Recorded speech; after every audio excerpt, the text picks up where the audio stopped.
5 most common ways to spot a roof leak. A roof leak can often mean costly repairs, but if you know what to look for, you can often spot a roof leak before it becomes a bigger problem. In this video, we'll show you the 5 most common ways to spot a roof leak. Number 1.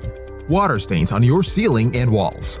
It's raining, it's pouring, and your ceilings and walls are stained. Water stains on your ceiling and walls is a way to spot a roof leak. When water leaks through the roof and onto your ceiling and walls, it can cause serious damage. If you find a roof leak, it's important to get it repaired as soon as possible. Leaks can cause serious water damage to your home, which can be expensive to repair. Number 2. Musty odors present in certain rooms. If you have a musty odor in your home that is concentrated in certain rooms, it is likely due to a roof leak. Water can seep through a crack or hole in your roof, which can lead to the growth of mold and mildew. These can cause serious health problems. Number 3.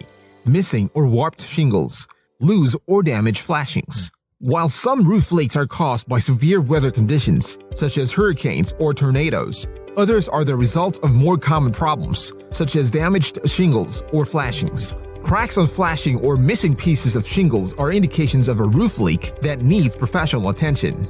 These telltale signs of a roof leak can cause all sorts of problems for a homeowner. It's not always easy to spot a roof leak. Oftentimes, they go undetected until there is significant water damage. If you notice any of these signs, it's important to act quickly and hire a professional roofing contractor to best deal with it as soon as possible.